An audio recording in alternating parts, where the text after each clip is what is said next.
Hello everyone welcome back to my channel. ನಾನು ರೂಪಾ. ಇವತ್ತು ನಾನು ತುಂಬಾನೇ ಈಸಿ ಮೆಥಡ್ ಅಲ್ಲಿ 3 to 4 ಇಯರ್ಸ್ ಬೇಬಿಗೆ ಒಂದು ಡ್ರೆಸ್ ಸ್ಟಿಚಿಂಗ್ ಮಾಡಿ ತೋರಿಸ್ತೀನಿ. ತುಂಬಾನೇ ಟ್ರೆಂಡಿಂಗ್ ಅಲ್ಲಿ ಇದೆ ಈ ತರ ಡ್ರೆಸ್ಸಸ್. ಸೊ ಲುಕ್ ವೈಸ್ ಚೆನ್ನಾಗಿರತ್ತೆ, ಟ್ರೈ ಮಾಡಿ ನೋಡಿ. ನಾನು ಯಾವುದೇ ಫ್ಯಾಬ್ರಿಕ್ ಕೂಡ ಬೈ ಮಾಡಿಲ್ಲ. ನಾನು ಸ್ಯಾರಿಯಲ್ಲಿ ಏನಿದೆ ಅದರಲ್ಲಿ ಬ್ಲೌಸ್ ಪೀಸ್ ಯೂಸ್ ಮಾಡ್ಕೊಂಡು ನಾನು ಸಪರೇಟ್ ಆಗಿ ಸ್ಟಿಚ್ ಮಾಡಿ ತೋರಿಸ್ತೀನಿ. ಲುಕ್ ವೈಸ್ ಚೆನ್ನಾಗಿರತ್ತೆ ಅಂಡ್ ಈಸಿ ಕೂಡ. ಟ್ರೈ ಮಾಡಿ ನೋಡಿ. ನಿಮಗೆ ಬೇಬೀಸ್‌ಗೆ ನೀವು ಓನ್ ಆಗಿ ಸ್ಟಿಚಿಂಗ್ ಮಾಡ್ಕೋಬೇಕು, ಡಿಸೈನ್ ಮಾಡ್ಕೋಬೇಕು ಅಂದ್ರೆ ಟ್ರೈ ಮಾಡಿ ನೋಡಿ. ವಿಡಿಯೋ ಕೊನೆ ತನಕ ನೋಡಿ, ಚೆನ್ನಾಗಿರತ್ತೆ. ಸೊ ಇದ್ರಲ್ಲಿರೋ ಬೇಬಿಗೆ 4 ಇಯರ್ಸ್. ಈ ವಿಡಿಯೋ ಅಲ್ಲಿ ನಾನು ತೋರಿಸ್ತಾ ಇದ್ದೀನಲ್ವಾ, ಈ ಬೇಬಿಗೆ 4 ಇಯರ್ಸ್. ಆಕ್ಚುಲಿ ನಾನು ಯೂಸ್ ಮಾಡಿರೋ ಫ್ಯಾಬ್ರಿಕ್ ಏನಿದೆ ಜಸ್ಟ್ 1 ಮೀಟರ್ ಫ್ಯಾಬ್ರಿಕ್. ಅದನ್ನ ಒಂದು 3 ಇಯರ್ಸ್ ಬೇಬಿಗೆ ಯೂಸ್ ಮಾಡ್ಕೋಬಹುದು. ಬಟ್ ಲೆಂತ್ ಕಮ್ಮಿ ಇದೆ ಅಷ್ಟೇ. ಯಾಕಂದ್ರೆ ನಾನು ತೋರಿಸ್ತಾ ಇರೋದು ಕಂಪ್ಲೀಟ್ ಆಗಿ 3 ಇಯರ್ಸ್ ಬೇಬಿಗೆ. ಅಂಡ್ ನಾನ್ ಸ್ಟಿಚ್ ಮಾಡ್ತಾ ಇರೋದು ಯಾವುದೇ ಮೆಜರ್ಮೆಂಟ್ಸ್ ಯೂಸ್ ಮಾಡಿ ಸ್ಟಿಚ್ ಮಾಡಲ್ಲ. ಯಾಕಂದ್ರೆ ಮೆಜರ್ಮೆಂಟ್ ಅಲ್ಲಿ ತೋರಿಸಿದ್ರೆ ಬೇರೆಯವ್ರಿಗೆ ಸ್ಟಿಚಿಂಗ್ ಮಾಡೋದಕ್ಕೆ ಸ್ವಲ್ಪ ಕನ್ಫ್ಯೂಸ್ ಆಗತ್ತೆ. ಅದಕ್ಕೆ ನಾನು ಓಲ್ಡ್ ಡ್ರೆಸ್ ನ ಯೂಸ್ ಮಾಡಿ ಅದನ್ನ ಇದ್ರ ಮೇಲೆ ಇಟ್ಟು ಮಾರ್ಕ್ ಮಾಡಿ ತೋರಿಸ್ತೀನಿ.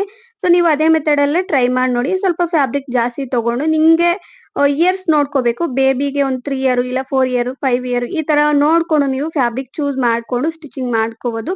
ನಾನ್ ತೋರಿಸ್ತಾ ಇರೋದು ಕಂಪ್ಲೀಟ್ ಆಗಿ 3 ಇಯರ್ಸ್ ಬೇಬಿಗೆ. ಸೊ ಈ ವಿಡಿಯೋ ಅಲ್ಲಿ ಇರೋದು 4 ಇಯರ್ಸ್ ಬೇಬಿಗೆ. ಸ್ವಲ್ಪ ಲೆಂತ್ ಕಮ್ಮಿ ಇದೆ ಅಷ್ಟೇ. 3 to 4 ಇಯರ್ಸ್ ಬೇಬಿಗೆ ಕರೆಕ್ಟ್ ಆಗಿ ಆಗತ್ತೆ ನಾನ್ ಸ್ಟಿಚಿಂಗ್ ಮಾಡ್ತಾ ಇರೋದು. ಸೊ ನಾನು ತೋರಿಸ್ತಾ ಇದ್ದೀನಿ ನೋಡಿ. ಇದು ಸ್ಯಾರಿ ಏನಿದೆ ಕಂಪ್ಲೀಟ್ ನಾನು ಸ್ಯಾರಿ ಓಲ್ಡ್ ಸ್ಯಾರಿನೇ. ಸೊ ಇದ್ರಲ್ಲಿ ಕಂಪ್ಲೀಟ್ ಆಗಿ ಬ್ಲೌಸ್ ಪಾರ್ಟ್ ಎಲ್ಲ ಹೋಗಿದೆ. ಸೊ ಇದನ್ನ ನಾನು ಪಲ್ಲು ಪಾರ್ಟ್ ಯೂಸ್ ಮಾಡ್ತಾ ಇದ್ದೀನಿ. ಸಪರೇಟ್ ಆಗಿ ಯೂಸ್ ಮಾಡ್ಕೊಂಡು ಅದು 1 ಮೀಟರ್ ಆಗಿದೆ. ಒಂದು 38 ಇಂಚಸ್ ಇರತ್ತೆ. ಸೊ ಚಿಕ್ಕ ಬೇಬೀಸ್‌ಗೆ ಆಗತ್ತೆ. ಒಂದು 2 ಇಯರ್ಸ್ 3 ಇಯರ್ಸ್ ಬೇಬೀಸ್‌ಗೆ ಕರೆಕ್ಟ್ ಆಗಿ ಆಗತ್ತೆ ಫ್ಯಾಬ್ರಿಕ್. ಇಲ್ಲಿ ನಾನು ಲೈನಿಂಗು ಅಷ್ಟೇ. ಲೈನಿಂಗು ಒಂದು 1 ಮೀಟರ್ ಯೂಸ್ ಮಾಡ್ತಾ ಇದ್ದೀನಿ. ಅದನ್ನ ನಾನು ಬಾಡಿ ಪಾರ್ಟ್‌ಗೆ ಎಷ್ಟು ಬೇಕೋ ಅಷ್ಟು ನಾನು ಸಪರೇಟ್ ಮಾಡ್ಕೊಂಡಿದ್ದೀನಿ. ಸೊ ಲೆಂತ್ ವಿಡ್ತ್ ಎಲ್ಲ ಸ್ಕ್ರೀನ್ ಮೇಲೆ ಹಾಕಿದ್ದೀನಿ. ನೀವು ಅದೇ ಮೆಥಡ್ ಅಲ್ಲೇ ತಗೋಬೇಕು. ಇಲ್ಲಾಂದ್ರೆ ನಿಮ್ಮ ಹತ್ರ ಓಲ್ಡ್ ಫ್ರಾಕ್ಸ್ ಇದ್ರೆ ಸ್ಲೀವ್‌ಲೆಸ್ ಫ್ರಾಕ್ಸು ಅದನ್ನ ನೋಡ್ಕೊಂಡು ನೀವು ಫ್ಯಾಬ್ರಿಕ್ ಚೂಸ್ ಮಾಡ್ಕೋಬೇಕು ಎಷ್ಟಿದೆ ಅಂತ. ಸೊ ಲೆಂತ್ ವಿಡ್ತ್ ನಾನು ಸ್ಕ್ರೀನ್ ಮೇಲೆ ಹಾಕಿದ್ದೀನಿ. ಅದನ್ನ ನೋಡ್ಕೊಂಡು ನೀವು ಕಟಿಂಗ್ ಮಾಡ್ಕೋಬೇಕು. ಈ ರೀತಿ ಲೈನಿಂಗ್ ಪಾರ್ಟ್ ಏನಿದೆ ಅದು 4 ಲೇಯರ್ಸ್ ಆಗಿ ಫೋಲ್ಡಿಂಗ್ ಮಾಡ್ಕೋಬೇಕು. ನಾನು ತೋರಿಸ್ತಾ ಇದ್ದೀನಿ ನೋಡಿ.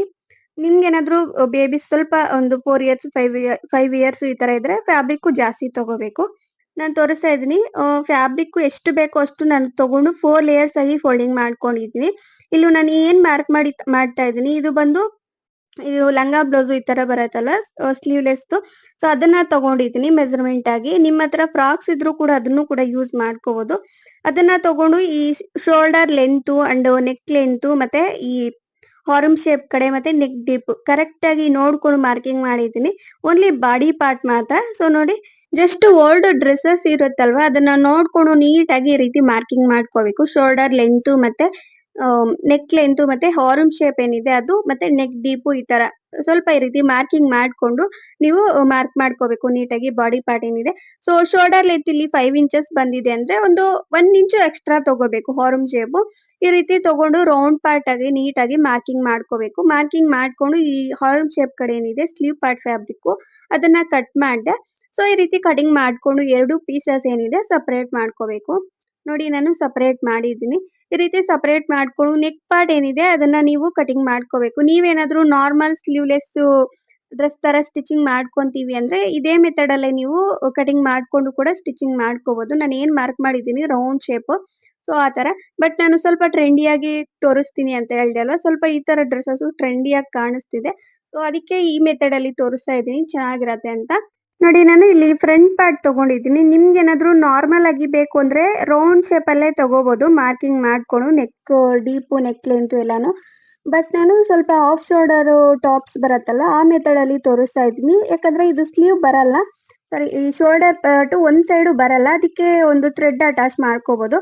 ಸೊ ಆ ಮೆಥಡ್ ಅಲ್ಲಿ ನಾನು ನೆಕ್ ಪಾರ್ಟ್ ಸ್ವಲ್ಪ ಲೈಟ್ ಆಗಿ ಆ ಕಡೆ ಆರ್ಮ್ ಶೇಪ್ ಏನಿದೆ so sleeve part fabric cut ಮಾಡಿದೆ ಅಲ್ವಾ, ಹಾರ್ಮ್ ಶೇಪ್ ಏನಿದೆಯೋ ಅದಕ್ಕೆ ಕರೆಕ್ಟ್ ಆಗಿ ಬರೋ ತರ ನೀಟಾಗಿ ಸ್ಟ್ರೈಟ್ ಆಗಿ ಬಂದು ನಾನು ಕಟ್ ಮಾಡಿದ್ದೀನಿ ಫ್ರಂಟ್ ಪಾರ್ಟ್. ಅದನ್ನ ನೀವು ಕಟ್ ಮಾಡಿದಾಗ ಸ್ವಲ್ಪ ಐಡಿಯಾ ಬರತ್ತೆ. ಯಾಕಂದ್ರೆ ಆಲ್ರೆಡಿ ಮಾರ್ಕಿಂಗ್ ಎಲ್ಲ ಆಗಿರತ್ತಲ್ವಾ ನೆಕ್ ಡೀಪ್ ಎಷ್ಟು ಬೇಕು ಅಂತ. ಸೊ ಅದನ್ನ ನೋಡ್ಕೊಂಡು ನೀವು ಕ್ರಾಸ್ ಆಗಿ ಕಟ್ ಮಾಡ್ಕೋಬೇಕು. ಲೈನಿಂಗುನು ಅಷ್ಟೇ. ಲೈನಿಂಗು ನೀಟಾಗಿ ಸೇಮ್ ಅದೇ ಮೆಥಡ್ ಅಲ್ಲೇ ಸಾರಿ ಮೇನ್ ಫ್ಯಾಬ್ರಿಕ್ ಅಷ್ಟೇ ಸೇಮ್ ಅದೇ ಮೆಥಡ್ ಅಲ್ಲೇ ನೀವು ಕಟಿಂಗ್ ಮಾಡ್ಕೋಬೇಕು.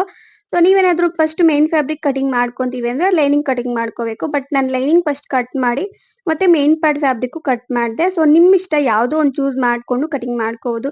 ಇಲ್ಲ ಒಂದೇ ಸಲ ಕೂಡ ಕಟಿಂಗ್ ಮಾಡ್ಕೋಬಹುದು. ಬಟ್ ನಾನು ವಿಡಿಯೋ ಮಾಡ್ತಾ ಇದ್ದೀನಿ ಅದಕ್ಕೆ ಸಪ್ರೇಟ್ ಆಗಿ ತೋರಿಸ್ತಾ ಇದ್ದೀನಿ ಅಷ್ಟೇ. ಸೊ ನೀವು ಕಟ್ ಮಾಡಿದಾಗ ಒಂದೇ ಸಲ ಕಟ್ ಮಾಡ್ಕೊಂಡು ಈಸಿಯಾಗಿ ಸ್ವಲ್ಪ ಫಾಸ್ಟ್ ಆಗಿ ಕೂಡ ಸ್ಟಿಚಿಂಗ್ ಮಾಡ್ಕೋಬಹುದು. ಸೊ ಇದು ನೀಟಾಗಿ ಕಟಿಂಗ್ ಆದ್ಮೇಲೆ ಎರಡು ಪಾರ್ಟ್ಸ್ ಏನಿದೆ both front part back part, so sleeve part and front neck part ಏನಿದೆ ಅದನ್ನ ನೀಟಾಗಿ ಲೈನಿಂಗ್ ಅಟ್ಯಾಚ್ ಮಾಡ್ಕೊಂಡು ಸ್ಟಿಚಿಂಗ್ ಮಾಡ್ಕೋಬೇಕು. ಸ್ಟಿಚಿಂಗ್ ಆದ್ಮೇಲೆ ಅದನ್ನ ಆಪೋಸಿಟ್ ಆಗಿ ಫೋಲ್ಡಿಂಗ್ ಮಾಡ್ಕೊಂಡು ನೀಟಾಗಿ ಅದ್ರ ಮೇಲೆ ಐರನ್ ಮಾಡ್ಕೊಂಡು ಸೊ ಲೈನಿಂಗ್ ಅಟ್ಯಾಚ್ ಆಗೋ ತರ ಸ್ಟಿಚಸ್ ಹಾಕೋಬೇಕು. ಸೊ ಇದಕ್ಕೆ ನಾನು ಒಂದು ಸಪರೇಟ್ ಫ್ಯಾಬ್ರಿಕ್ ಯೂಸ್ ಮಾಡ್ತಾ ಇದ್ದೀನಿ, ಬಾರ್ಡರ್ ಫ್ಯಾಬ್ರಿಕ್. ನನ್ನ ಹತ್ರ ಆಲ್ರೆಡಿ ಫ್ಯಾಬ್ರಿಕ್ ಇತ್ತು. ನಿಮ್ಗೆ ಏನಾದ್ರು ಗೋಲ್ಡ್ ಕಲರ್ ಫ್ಯಾಬ್ರಿಕ್ಸ್ ಏನಾದ್ರು ಈ ತರ ಬಾರ್ಡರ್ಸ್ ಏನಾದ್ರು ಇದ್ರೆ ಅದನ್ನು ಕೂಡ ಅಟ್ಯಾಚ್ ಮಾಡ್ಕೋಬಹುದು. ಬಟ್ ನನ್ನ ಹತ್ರ ಸಪರೇಟ್ ಆಗಿ ಈ ಸ್ಯಾರಿದೇ ಇತ್ತು. ಸೊ ಅದನ್ನ ಯೂಸ್ ಮಾಡ್ತಾ ಇದ್ದೀನಿ ಓನ್ಲಿ ಫ್ರಂಟ್ ಸೈಡ್ಗೆ. ಸೊ ನಿಮ್ಗೆ ಬೇಕು ಅಂದ್ರೆ ಬ್ಯಾಕ್ ಸೈಡ್ಗೂ ಕೂಡ ಯೂಸ್ ಮಾಡ್ಕೋಬಹುದು. ಆ ಫ್ಯಾಬ್ರಿಕ್ ನಾನು ಸ್ವಲ್ಪ ಒಂದು ಎಷ್ಟು ಬೇಕೋ ಅಷ್ಟು ಗೊತ್ತಾಗತ್ತಲ್ವಾ, ಪ್ಲೀಟ್ಸ್ ಸ್ಟಿಚಿಂಗ್ ಮಾಡಿದಾಗ ಗೊತ್ತಾಗತ್ತೆ. ಫ್ರಂಟ್ ನೆಕ್ಗೆ ಎಷ್ಟು ಬೇಕೋ ಅಷ್ಟು ನೋಡ್ಕೊಂಡು ಪ್ಲೀಟ್ಸ್ ಚಿಕ್ಕದಾಗಿ ಪ್ಲೀಟ್ಸ್ ತಗೊಂಡು ಸ್ಟಿಚಿಂಗ್ ಮಾಡ್ಕೊಂಡು ಅದನ್ನ ಐರನ್ ಮಾಡ್ಕೋಬೇಕು.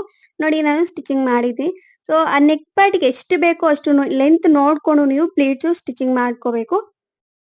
ಇದು ಸ್ಟಿಚಿಂಗ್ ಆದ್ಮೇಲೆ ಕಂಪ್ಲೀಟ್ ಆಗಿ ನಾನು ಅದನ್ನ ಯಾವ ರೀತಿ ಅಟ್ಯಾಚ್ ಮಾಡ್ಕೋಬೇಕು ತೋರಿಸ್ತೀನಿ. ಇವಾಗ ರಿಮೈನಿಂಗ್ ಫ್ಯಾಬ್ರಿಕ್ ಬಾಟಮ್ ಪಾರ್ಟಿಗೆ ಯೂಸ್ ಮಾಡ್ಕೋಬೇಕು. ನಾನು ತೋರಿಸ್ತಾ ಇದ್ದೀನಿ ರಿಮೈನಿಂಗ್ ಫ್ಯಾಬ್ರಿಕ್ ಕಂಪ್ಲೀಟ್ ಆಗಿ ಪ್ಲೀಟ್ಸ್ ಸ್ಟಿಚಿಂಗ್ ಮಾಡ್ಕೋಬೇಕು ಚಿಕ್ಕದಾಗಿ. ಈ ಪ್ಲೀಟ್ಸ್ ಸ್ಟಿಚಿಂಗ್ ಮಾಡಿದಾಗ ನೋಡ್ಕೋಬೇಕು ಎರಡು ಕಾರ್ನರ್ ಅಲ್ಲೂ 2 ಇಂಚಸ್ ಗ್ಯಾಪ್ ಇಡಬೇಕು ಅಂಡ್ ಸೆಂಟರ್ ಅಲ್ಲಿ ಒಂದು 4 ಇಂಚಸ್ ಗ್ಯಾಪ್ ಇರೋ ತರ ನೀವು ಪ್ಲೀಟ್ಸ್ ಸ್ಟಿಚಿಂಗ್ ಮಾಡ್ಕೋಬೇಕು. ಯಾಕಂದ್ರೆ ಅದು ಪ್ಲೀಟ್ಸ್ ಏನು ಬೇಕಾಗಿಲ್ಲ, ಸೈಡ್ ಫಿಟ್ಟಿಂಗ್ ಹೋಗತ್ತಲ್ವಾ, ಅದಕ್ಕೆ ಅಲ್ಲಿ ಪ್ಲೀಟ್ಸ್ ಏನು ಸ್ಟಿಚಿಂಗ್ ಮಾಡಿಲ್ಲ ನಾನು.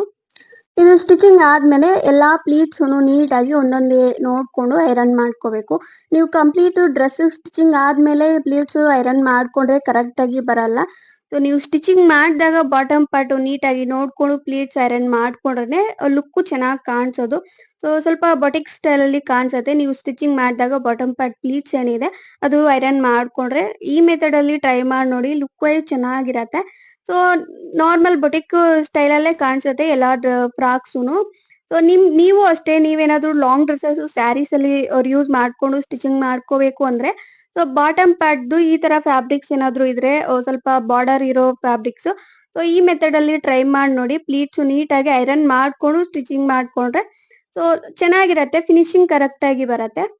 ನೋಡಿ ನಾನು ನೀಟಾಗಿ ಐರನ್ ಮಾಡ್ತಾ ಇದ್ದೀನಿ. ಚಿಕ್ಕದಾಗಿ ಪ್ಲೀಟ್ಸ್ ಸ್ಟಿಚಿಂಗ್ ಮಾಡ್ಕೊಂಡಿರ್ತೀವಲ್ಲ ಇದನ್ನ ನೀಟಾಗಿ ನೋಡ್ಕೊಂಡು ಐರನ್ ಮಾಡ್ಕೋಬೇಕು. ಸೊ ಬೇಬೀಸ್ಗಾದ್ರೆ ಸ್ವಲ್ಪ ಬೇಗನೆ ಐರನ್ ಮಾಡ್ಕೋಬಹುದು. ಸ್ವಲ್ಪ ಈ ಲೆಹೆಂಗಾಸ್ ಈ ತರ ದೊಡ್ಡವರಿಗಾದ್ರೆ ಸ್ವಲ್ಪ ಕಷ್ಟ ಆಗತ್ತೆ. ಬಟ್ ಫಿನಿಶಿಂಗ್ ಕರೆಕ್ಟ್ ಆಗಿ ಬರುತ್ತೆ, ಲುಕ್ ವೈಸ್ ಚೆನ್ನಾಗಿರತ್ತೆ. ನೋಡಿ ನಾನು ಐರನ್ ಮಾಡ್ತಾ ಇದ್ದೀನಿ. ಸೊ ಇದು ಫ್ಯಾಬ್ರಿಕ್ ನನಗೆ ಕಮ್ಮಿನೇ ಬರುತ್ತೆ, ಯಾಕಂದ್ರೆ ನಾನು ಯೂಸ್ ಮಾಡಿರೋದೇ ಒಂದು 38 ಇಂಚಸ್ ಇಲ್ಲ 1 ಮೀಟರ್ ಫ್ಯಾಬ್ರಿಕ್ ಬೇಬಿಗೆ. ಸೊ ಒಂದು 3 ಇಯರ್ಸ್ 2 ಇಯರ್ಸ್ ಬೇಬೀಸ್ಗಾದ್ರೆ ಆಗತ್ತೆ. ಒಂದು 4 ಇಯರ್ಸ್ ಇಲ್ಲ 5 ಇಯರ್ಸ್ ಇವರಿಗೆ ಆಗಲ್ಲ. 1.5 ಮೀಟರ್ ಈ ರೀತಿ ಬೇಕಾಗತ್ತೆ, ಇಲ್ಲ 2 ಮೀಟರ್ ಈ ರೀತಿ ಬೇಕಾಗತ್ತೆ ಸ್ವಲ್ಪ ದೊಡ್ಡವರಿಗಾದ್ರೆ. ಸೊ ಅಲ್ಲಿ ಲೈನಿಂಗು ಅಷ್ಟೇ 1 ಮೀಟರ್ ಯೂಸ್ ಮಾಡಿದ್ದೀನಿ. ಫಸ್ಟ್ ಬಾಡಿ ಪಾರ್ಟ್ಗೆ ಹಾಕಿ ಮಿಕ್ಕಿರೋ ರಿಮೈನಿಂಗ್ ಫ್ಯಾಬ್ರಿಕ್ ಏನಿದೆ ಅದನ್ನ ಬಾಟಮ್ಗೆ ಲೈನಿಂಗ್ ಆಗಿ ಯೂಸ್ ಮಾಡ್ತಾ ಇದ್ದೀನಿ. ಇದನ್ನು ಅಷ್ಟೇ ಈ ರೀತಿ 4 ಲೇಯರ್ಸ್ ಆಗಿ ಫೋಲ್ಡಿಂಗ್ ಮಾಡ್ಕೋಬೇಕು. ಇದು ಲೆಂತ್ ವಿಡ್ತ್ ಏನು ಬೇಕಾಗಿಲ್ಲ. ಇದನ್ನ ಜಸ್ಟ್ 1 ಮೀಟರ್ ತಗೊಂಡು ರಿಮೈನಿಂಗ್ ಫ್ಯಾಬ್ರಿಕ್ ಅದನ್ನ ಈ ರೀತಿ ಬಾಟಮ್ ಪಾರ್ಟ್ಗೆ ಯೂಸ್ ಮಾಡ್ಕೋಬಹುದು. ನೋಡಿ ನಾನು ಇದನ್ನ 4 ಲೇಯರ್ಸ್ ಆಗಿ ಫೋಲ್ಡಿಂಗ್ ಮಾಡಿದ್ದೀನಿ. ಈ ರೀತಿ ನೀಟಾಗಿ 4 ಲೇಯರ್ಸ್ ಆಗಿ ಫೋಲ್ಡಿಂಗ್ ಮಾಡ್ಕೋಬೇಕು. ಬಟ್ ತೋರಿಸಿದ್ದೀನಿ ಲೆಂತ್ ವಿಡ್ತ್ ಎಷ್ಟು ಅಂತ. ಜಸ್ಟ್ ಲೆಂತ್ ಇದಕ್ಕೆ ಲೈನಿಂಗ್ ಏನು ಬೇಕಾಗಿಲ್ಲ, ನಾರ್ಮಲ್ ಆಗಿ ನೀವು ಸ್ಟಿಚಿಂಗ್ ಮಾಡ್ಕೋಬಹುದು. ಬಟ್ ನಾನು ಲೈನಿಂಗ್ ಅಟ್ಯಾಚ್ ಮಾಡ್ತಾ ಇದ್ದೀನಿ. ಬೇಬೀಸ್ಗೆ ಲೈನಿಂಗ್ ಇದ್ರೆ ಚೆನ್ನಾಗಿರತ್ತೆ ಒಳಗಡೆ, ಅವರಿಗೆ ಕಂಫರ್ಟ್ ಇರತ್ತೆ ವೇರ್ ಮಾಡಿದಾಗ. ಸೊ ಅದಕ್ಕೆ ನಾನು ಲೈನಿಂಗು ಕೂಡ ಸ್ವಲ್ಪ ಅಷ್ಟೇ ಸೇರಿಸ್ತಾ ಇದ್ದೀನಿ. ಸೊ ಇದು ಈ ರೀತಿ 4 ಲೇಯರ್ಸ್ ಆಗಿ ಫೋಲ್ಡಿಂಗ್ ಮಾಡ್ಕೊಂಡು ಮೇನ್ ಪಾರ್ಟ್ ಏನಿದೆ ಮೇನ್ ಫ್ಯಾಬ್ರಿಕ್ ಅದನ್ನ ಇದಕ್ಕೆ ಯೂಸ್ ಮಾಡ್ಕೊಂಡು ಮೆಜರ್ಮೆಂಟ್ ಆಗಿ ನಾನು ವೇಸ್ಟ್ ಪಾರ್ಟ್ ಮಾರ್ಕ್ ಮಾಡಿದೆ. ಜಸ್ಟ್ ಅಂಬ್ರೆಲಾ ಕಟ್ ಟೈಪ್ ಅಲ್ಲಿ ನೀಟಾಗಿ ಕಟ್ ಮಾಡಿದ್ದೀನಿ ಸ್ವಲ್ಪ ಕ್ರಾಸ್ ಆಗಿ. ಸೊ ಈ ರೀತಿ ಕಟಿಂಗ್ ಮಾಡ್ಕೊಂಡು ಸೈಡ್ ಅಲ್ಲಿ ಮತ್ತೆ ಈ ಕಡೆ ಏನಿದೆ ಅದನ್ನ ಫೋಲ್ಡಿಂಗ್ ಮಾಡ್ಕೊಂಡು ಸೈಡ್ ಅಲ್ಲಿ ಸ್ಟಿಚಸ್ ಹಾಕೋಬೇಕು. ಸೊ ಅದು ಸ್ಟಿಚಿಂಗ್ ಆದ್ಮೇಲೆ ಮೇನ್ ಪಾರ್ಟ್ ಅಷ್ಟೇ ಒಂದ್ ಸೈಡ್ ಇರತ್ತಲ್ವಾ ಅದನ್ನ ನೀಟಾಗಿ ಅಟ್ಯಾಚ್ ಆಗೋ ತರ ಸ್ಟಿಚಿಂಗ್ ಮಾಡ್ಕೋಬೇಕು. ಸೊ ಅದೆಲ್ಲ ಸ್ಟಿಚಿಂಗ್ ಆದ್ಮೇಲೆ ಲೈನಿಂಗ್ ಅದ್ರ ಒಳಗಡೆಗೆ ಸೇರಿಸ್ಕೊಂಡು ನೀಟಾಗಿ ವೇಸ್ಟ್ ಪಾರ್ಟ್ ಹತ್ರ ಅಟ್ಯಾಚ್ ಆಗೋ ತರ ನೀವು ಸ್ಟಿಚಿಂಗ್ ಮಾಡ್ಕೋಬೇಕು. ನಾನು ತೋರಿಸ್ತಾ ಇದ್ದೀನಿ ನೋಡಿ. ನೀವು ಈ ರೀತಿ ಸ್ಟಿಚಿಂಗ್ ಮಾಡ್ದಾಗೆ ಐರನ್ ಮಾಡ್ಕೊಂಡ್ರೆ ಫಿನಿಶಿಂಗ್ ಎಲ್ಲ ಕರೆಕ್ಟಾಗಿ ಬರುತ್ತೆ. ಪ್ಲೀಟ್ಸು ಅಷ್ಟೇ ಒಂದೇ ಸಾರಿ ಪ್ಲೀಟ್ಸು ಡಿಸೈನು ಅಷ್ಟೇ ನೀಟಾಗಿ ಒಂದೇ ಥರ ಇರತ್ತೆ. ಸೊ ನೀವು ಎಲ್ಲ ಸ್ಟಿಚಿಂಗ್ ಆದ್ಮೇಲೆ ಐರನ್ ಮಾಡೋದಿಕ್ ಹೋದ್ರೆ ಒಳಗಡೆ ಲೈನಿಂಗ್ ಎಲ್ಲ ಇರತ್ತಲ್ವಾ, ಸ್ವಲ್ಪ ಹೆಚ್ಚು ಕಮ್ಮಿ ಬರತ್ತೆ. ಲುಕ್ ವೈಸು ಚೆನ್ನಾಗಿರಲ್ಲ. ಸೊ ನೀವು ಸ್ಟಿಚ್ ಮಾಡ್ದಾಗ ಈ ರೀತಿ ಟ್ರೈ ಮಾಡಿ ನೋಡಿ ಚೆನ್ನಾಗಿರತ್ತೆ. ಇವಾಗ ನಾನು ಇದನ್ನ ಸ್ಟಿಚ್ ಮಾಡಿ ತೋರಿಸ್ತಾ ಇದೀನಿ ನೋಡಿ. ಫ್ರಂಟ್ ಪಾರ್ಟ್ ಡಿಸೈನ್ ಪಾರ್ಟ್ ಏನಿದೆ ಇಲ್ಲಿ ಸ್ಟಿಚಿಂಗ್ ಮಾಡಿದಾಗ ನೋಡ್ಕೋಬೇಕು ಫ್ರಂಟ್‌ಗೆ ಯಾವ್ದು ಬರತ್ತೆ ಡಿಸೈನ್ ಪಾರ್ಟು ಅಂಡ್ ಬ್ಯಾಕ್‌ಗೆ ಯಾವ್ದು ಬರತ್ತೆ ಅಂತ. ಅದನ್ನ ನೋಡ್ಕೊಂಡು ನೀವು ಇದಕ್ಕೆ ಅಟ್ಯಾಚ್ ಮಾಡ್ಕೋಬೇಕು. ಇಲ್ಲಿ ಫ್ರಂಟ್ ನೆಕ್ ಪಾರ್ಟ್‌ಗೆ ನಾನು ನೀಟಾಗಿ ಅಟ್ಯಾಚ್ ಮಾಡ್ತಾ ಇದ್ದೀನಿ. ಲೈನಿಂಗ್ ಪಾರ್ಟ್ ಏನಿದೆ ಆ ಕಡೆಗೆ ಬರೋ ತರ ಈ ಡಿಸೈನ್ ಪಾರ್ಟ್ ಏನಿದೆ ಪ್ಲೀಟ್ಸ್ ಪಾರ್ಟು ಅದನ್ನ ನೀಟಾಗಿ ಅಟ್ಯಾಚ್ ಮಾಡಿದ್ದೀನಿ. ಅದಾದ್ಮೇಲೆ ಇದು ಫ್ರಂಟ್‌ಗೆ ಬರೋ ತರ ನೀಟಾಗಿ ನಾನು ತೋರಿಸ್ತಾ ಇದ್ದೀನಿ ನೋಡಿ ಈ ರೀತಿ. ಅದ್ರ ಮೇಲೆ ಸ್ಟಿಚಸ್ ಹಾಕೋಬೇಕು. ಸೊ ಇದನ್ನ ಸ್ಟಿಚಿಂಗ್ ಮಾಡೋದ್ರಿಂದ ಫಿನಿಶಿಂಗ್ ಕರೆಕ್ಟ್ ಆಗಿ ಬರುತ್ತೆ. ಫ್ರಂಟ್ ಸೈಡ್‌ಗೆ ಬರೋ ತರ ನೀಟಾಗಿ ಸ್ಟಿಚಿಂಗ್ ಮಾಡ್ಕೋಬೇಕು. ಸೊ ಇದು ಪ್ಲೀಟ್ಸುನು ಅಷ್ಟೇ ನೀಟಾಗಿ ಐರನ್ ಮಾಡ್ಕೊಂಡ್ರೇನೆ ಕರೆಕ್ಟ್ ಆಗಿ ಬರೋದು. ಆಕ್ಚುಲಿ ಇದು ನಾನು ಸಪರೇಟ್ ಫ್ಯಾಬ್ರಿಕ್ ಯೂಸ್ ಮಾಡಿದ್ದೀನಿ. ಸೊ ನಾನು ಫಸ್ಟಲ್ಲಿ ಹೇಳ್ದೆ ಅಲ್ವಾ, ಈ ಸ್ಯಾರಿದೇ ಸ್ವಲ್ಪ ಬೇರೆದಿತ್ತು ಅದನ್ನ ಯೂಸ್ ಮಾಡಿದ್ದೀನಿ ಅಂತ. ಸೊ ನಿಮ್ಮ ಹತ್ರ ಬಾರ್ಡರ್ಸ್ ಇನ್ನು ಚೆನ್ನಾಗಿರೋ ಬಾರ್ಡರ್ಸ್ ಇದ್ರೆ ಸೊ ಸಪರೇಟ್ ಆಗಿ ಬೈ ಮಾಡ್ಕೊಂಡು ಕೂಡ ನೀವು ಯೂಸ್ ಮಾಡ್ಕೋಬಹುದು. ಸೊ ನಿಮ್ಗೇನಾದ್ರೂ ಮ್ಯಾಚಿಂಗ್ ಇಲ್ಲ ಅಂದ್ರೆ ಸ್ವಲ್ಪ ಗೋಲ್ಡ್ ಕಲರ್ ಇರೋದೇ ಯೂಸ್ ಮಾಡ್ಕೊಂಡ್ರೆ ಇನ್ನೂ ಚೆನ್ನಾಗಿರತ್ತೆ. ಇನ್ನು ಡಿಫ್ರೆಂಟ್ ಬಾರ್ಡರ್ಸ್ ಎಲ್ಲ ಸಿಗತ್ತೆ ಅದನ್ನ ಯೂಸ್ ಮಾಡ್ಕೋಬಹುದು. ಸೊ ಇಲ್ಲ ಓಲ್ಡ್ ಸ್ಯಾರೀಸ್ ಇದ್ರೆ ಅದನ್ನು ಕೂಡ ನೀವು ಯೂಸ್ ಮಾಡ್ಕೊಂಡು ಇದೇ ಮೆಥಡ್ ಅಲ್ಲಿ ಕೂಡ ಸ್ಟಿಚಿಂಗ್ ಮಾಡ್ಕೋಬಹುದು. ಸೊ ಅದು ಫ್ರಂಟ್ ಪಾರ್ಟ್ ಏನಿದೆ ಅದು ಡಿಸೈನ್ ಮಾಡಿದೀನಿ. ನಿಮ್ಗೆ ಬೇಕು ಅಂದ್ರೆ ಬ್ಯಾಕ್ ಪಾರ್ಟ್‌ಗೂ ಕೂಡ ಇದು ಡಿಸೈನ್ ಪಾರ್ಟು ಅಟ್ಯಾಚ್ ಮಾಡ್ಕೋಬಹುದು. ಬಟ್ ನನಗೆ ಕಮ್ಮಿ ಇದೆ ಬಾರ್ಡರ್ ಅದಕ್ಕೆ ಬ್ಯಾಕ್ ಸೈಡ್ ಯೂಸ್ ಮಾಡಿಲ್ಲ. ಬ್ಯಾಕ್ ಸೈಡ್ ಏನಾದ್ರೂ ಹುಕ್ಸ್ ಹಾಕೋಬಹುದು. ನೋಡಿ ನಾನು ನೀಟಾಗಿ ಎರಡನ್ನೂ ಅಟ್ಯಾಚ್ ಮಾಡ್ಕೊಂಡು ಶೋಲ್ಡರ್ ಸ್ಟಿಚಿಂಗ್ ಮಾಡಿದ್ದೀನಿ. ಶೋಲ್ಡರ್ ಒಂದೇ ಸೈಡ್ ಬರತ್ತೆ ಸ್ಟಿಚಿಂಗ್ ಮಾಡೋದು. ಯಾಕಂದ್ರೆ ಥ್ರೆಡ್ ಬೇಕಲ್ವಾ, ಥ್ರೆಡ್ಸ್ ಅಟ್ಯಾಚ್ ಮಾಡ್ಕೊಂಡ್ರೆ ಆಗತ್ತೆ ಇನ್ನೊಂದ್ ಸೈಡ್. ಸೊ ನೀಟಾಗಿ ಬಾಟಮ್ ಪಾರ್ಟ್ ಕೂಡ ಅಟ್ಯಾಚ್ ಮಾಡ್ಕೊಂಡಿದ್ದೀನಿ. ಅಟ್ಯಾಚ್ ಮಾಡ್ಕೊಂಡು ಸೈಡ್ ಫಿಟ್ಟಿಂಗ್ ಮಾಡ್ಕೊಂಡಿದ್ದೀನಿ. ಸೊ ಆ ಕಡೆ ಸೈಡ್ ಫಿಟ್ಟಿಂಗ್ ಏನಿದೆ ನಾನು ತೋರಿಸಿದ್ದೀನಿ ನೋಡಿ, ಅದು ಸೈಡ್ ಫಿಟ್ಟಿಂಗ್ ಲೈಟ್ ಆಗಿ ಮಾಡಿದ್ದೀನಿ. ಸೊ ಸೈಡ್ ಫಿಟ್ಟಿಂಗ್ ಆದ್ಮೇಲೆ ಬ್ಯಾಕ್ ಸೈಡು ನಾನು ಫಸ್ಟ್ ಅಲ್ಲಿ ಹೇಳ್ದೆ ಅಲ್ವಾ ಅವಾಗೆ ಹುಕ್ಸ್ ಹಾಕೋಬಹುದು ಅಂತ. ಸೊ ಹುಕ್ಸ್ ಇಡೋಣ ಅಂತ ಚೆನ್ನಾಗಿರತ್ತೆ. ಯಾಕಂದ್ರೆ ಬೇಬೀಸ್‌ಗೆ ಅದನ್ನ ಹಾಕ್ದಾಗ ಇಲ್ಲ ತೆಗ್ದಾಗ ನೀಟಾಗಿ ಕಂಫರ್ಟ್ ಇರತ್ತೆ ಅವ್ರಿಗೂನು. ಸೊ ಅದಕ್ಕೆ ಈ ರೀತಿ ನೀವು ಹುಕ್ಸ್ ಹಾಕಿದ್ರೆ ಬೆಟರು. ಇಲ್ಲ ನಾರ್ಮಲ್ ಆಗಿ ಡಿಸೈನೇ ಅಟ್ಯಾಚ್ ಮಾಡ್ತೀವಿ ಅಂದ್ರೆ ಕೂಡ ಮಾಡ್ಕೋಬಹುದು. ಬಟ್ ನಾನು ಬ್ಯಾಕ್ ಸೈಡ್ ಹುಕ್ಸ್ ಹಾಕ್ತಾ ಇದ್ದೀನಿ. ಒಂದು 2 ಇಂಚಸ್ ಇಲ್ಲ 2.5 ರೀತಿ ಕಟಿಂಗ್ ಮಾಡಿದ್ದೀನಿ ಬ್ಯಾಕ್ ಸೈಡು. ಕಟಿಂಗ್ ಮಾಡ್ಕೊಂಡು ಅದಕ್ಕೆ ಒಂದು 1 ಇಂಚು ಮಾರ್ಜಿನ್ ಬಿಟ್ಕೊಂಡು ಫ್ಯಾಬ್ರಿಕ್ ಕಟಿಂಗ್ ಮಾಡ್ಕೊಂಡಿದ್ದೀನಿ. ಪಟ್ಟಿ ತರ ಅಟ್ಯಾಚ್ ಮಾಡ್ತಾ ಇದ್ದೀನಿ ಅಷ್ಟೇ. ಸೊ ಇದನ್ನ ನಾನು ಎಕ್ಸ್‌ಪ್ಲೇನ್ ಮಾಡೋದಕ್ಕಿನ್ನ ಇದನ್ನ ಸ್ಟಿಚ್ ಮಾಡಿ ತೋರಿಸ್ತಾ ಇದ್ದೀನಿ. ಸೊ ನೀವು ಅದೇ ಮೆಥಡ್ ಅಲ್ಲೇ ಸ್ಟಿಚಿಂಗ್ ಮಾಡ್ಕೋಬಹುದು. ಸೊ ನಿಮ್ಗೇನಾದ್ರೂ ಪಟ್ಟಿ ಅಟ್ಯಾಚ್ ಮಾಡೋದು ಸ್ವಲ್ಪ ಐಡಿಯಾ ಇದ್ರೆ ಇದನ್ನ ನೀಟಾಗಿ ಅಟ್ಯಾಚ್ ಮಾಡ್ಕೋಬಹುದು. ಇಲ್ಲ ಇದು ಪಟ್ಟಿ ಏನ ಪಟ್ಟಿನೇ ಬೇಕಾಗಿಲ್ಲ. ಇಲ್ಲ ಜಿಪ್ಪು ಕೂಡ ಅಟ್ಯಾಚ್ ಮಾಡ್ಕೋಬಹುದು ಬ್ಯಾಕ್ ಸೈಡು. ಬಟ್ ನಾನು ಒಂದು ಹುಕ್ಸ್ ಮಾತ್ರ ಹಾಕ್ತೀನಿ. ಅದಕ್ಕೆ ಈ ತರ ಪಟ್ಟಿ ತರ ಅಟ್ಯಾಚ್ ಮಾಡ್ತಾ ಇದ್ದೀನಿ ಅಷ್ಟೇ. ಜಸ್ಟ್ ಅದಕ್ಕೆ ಅಪೋಸಿಟ್ ಆಗಿ ಒಂದು ಫ್ಯಾಬ್ರಿಕ್ಕು ಹಿಡ್ಕೊಂಡು ಅದ್ರ ಮೇಲೆ ಸ್ಟಿಚಸ್ ಹಾಕೋಬೇಕು. ಸ್ಟಿಚಿಂಗ್ ಮಾಡ್ಕೊಂಡು ಅದನ್ನ ಅಪೋಸಿಟ್ ಆಗಿ ತಗೊಂಡು ಜಸ್ಟ್ ಫೋಲ್ಡ್ ಮಾಡ್ಕೊಂಡು ಸ್ಟಿಚಸ್ ಹಾಕೋಬೇಕು ಅಷ್ಟೇ. ತುಂಬಾನೇ ಈಸಿ ಪಟ್ಟಿ ಸ್ಟಿಚಿಂಗ್ ಮಾಡೋದು. ನೋಡಿ ನಾನು ಸ್ಟಿಚಿಂಗ್ ಮಾಡಿದ್ದೀನಿ. ಸೊ ಇವಾಗ ಈ ರೀತಿ ಫೋಲ್ಡಿಂಗ್ ಮಾಡ್ಕೊಂಡು ಕಂಪ್ಲೀಟ್ ಆಗಿ ಇದು ವಿ ಶೇಪ್ ಏನಿದೆ ಅದನ್ನ ನೀಟಾಗಿ ಸ್ಟಿಚಸ್ ಹಾಕೋಬೇಕು. ಇದು ಸ್ಟಿಚಿಂಗ್ ಆದ್ಮೇಲೆ ಹುಕ್ಸ್ ಹಾಕೋಬಹುದು. ಇಲ್ಲ ನಾನು ಫಸ್ಟ್ ಅಲ್ಲಿ ಹೇಳ್ದೆ ಅಲ್ವಾ ಸಾರಿ ಜಿಪ್ಪು ಕೂಡ ಅಟ್ಯಾಚ್ ಮಾಡ್ಕೋಬಹುದು. ಇಲ್ಲ ಪಟ್ಟಿ ಏನು ಬೇಡ ಅಂದ್ರೆ ಜಿಪ್ ಅಟ್ಯಾಚ್ ಮಾಡ್ಕೋಬಹುದು ಆರಾಮಾಗಿ.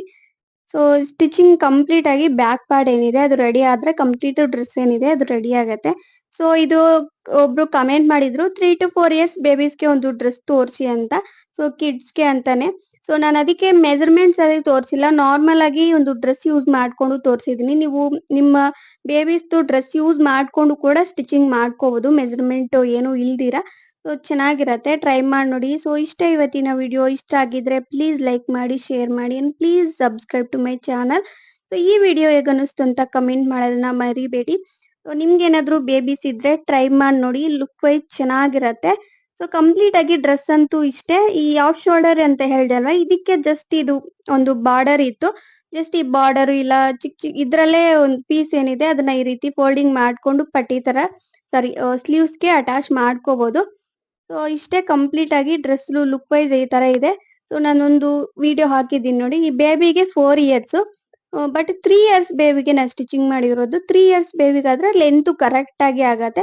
ಸೊ 1 ಮೀಟರ್ ಆದ್ರೆ ಇಲ್ಲ ಒಂದು 4, 5 ಇಯರ್ಸ್ ಬೇಬೀಸ್ಗಾದ್ರೆ ಸ್ವಲ್ಪ 1 1/2 ಮೀಟರ್ ಈ ರೀತಿ ಫ್ಯಾಬ್ರಿಕ್ ತಗೊಂಡು ನೀವು ಇದೇ ಮೆಥಡ್ ಅಲ್ಲೇ ಸ್ಟಿಚಿಂಗ್ ಮಾಡ್ಕೋಬಹುದು. So thanks for watching. ಈ ವಿಡಿಯೋ ಇಷ್ಟ ಆಗಿದ್ರೆ ಪ್ಲೀಸ್ ಲೈಕ್ ಮಾಡಿ, ಶೇರ್ ಮಾಡಿ and subscribe. Thank you so much.